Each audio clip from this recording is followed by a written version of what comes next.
Might I just say, Happy World Bee Day.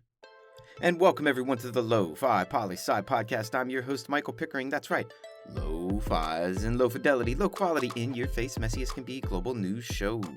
Here we're going to talk about our famous question, what's going on in the world today?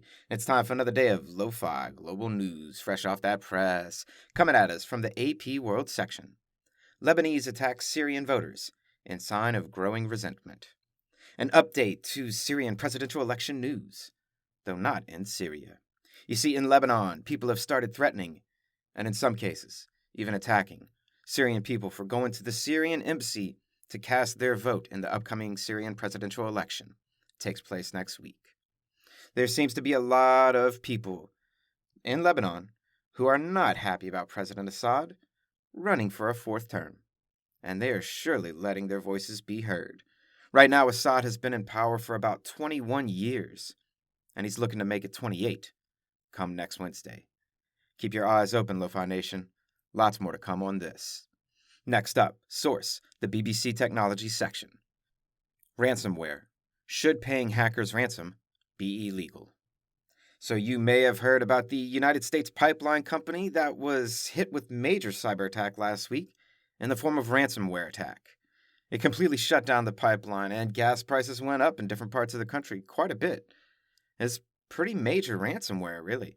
But you may really be asking, what is ransomware, and how does it work? So let's dig into it.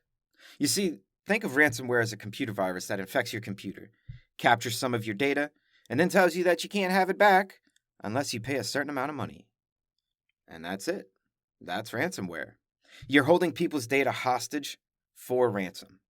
And this has gotten to be a very popular form of criminal activity around the world. You know, in the most recent case in the U.S. concerning the pipeline company, we just received word that the company paid the group DarkSide, which is the hacker group responsible for the cyber attack, $4.5 million in Bitcoin in order to get their computer system back on track. In other words, they paid the ransom. $4.5 million in Bitcoin. That's insane. And that really begs the question of this headline. Should paying ransomware be illegal? Because what you're doing by paying that $4.5 million is you are directly funding future cyber attacks. Plus, you're also telling cyber criminals that there's lots of money to be made and companies will pay that ransom. So what do? Do you fight back and hold out? Or pay the ransom and get your data back? I'm curious your thoughts, listeners. Write in on this one and let me know. Now, moving forward, because we never move on from anything. Source, the Africa section of Reuters. Kenya set to appoint first female Chief Justice at sensitive moment.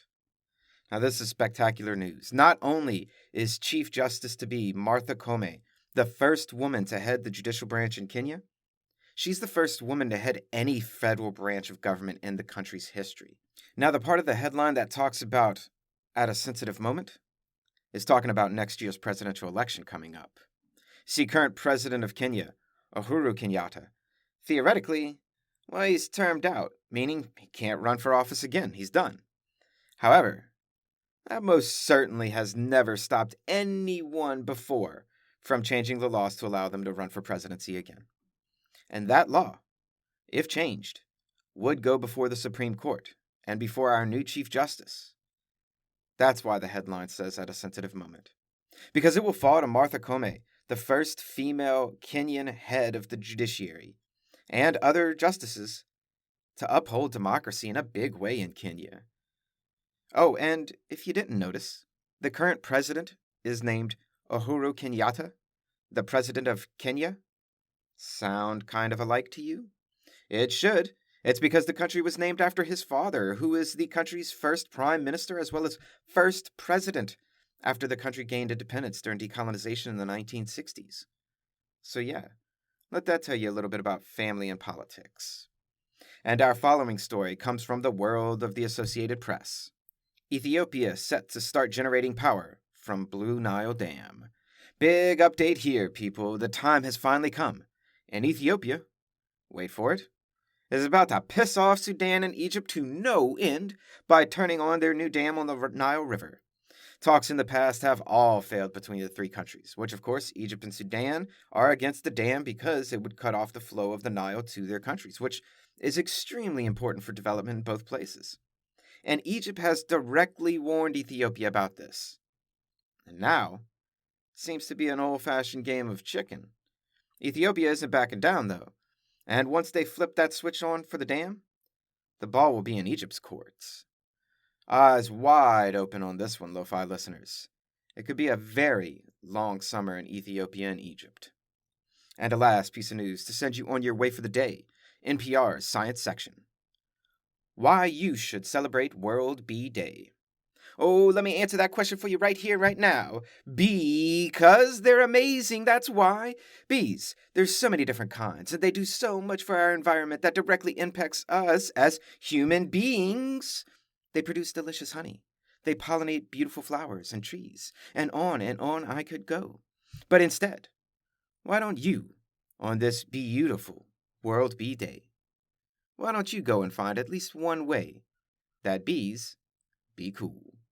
And that's a brief snapshot of what's going on in the world today. Letters of the Lofi Poli Sci issue 5, our written publication, comes out on Saturday. Get at me to be added to the emailing list, or at me if you're interested in writing. It's a collection of one-page writings on a range of topics about us.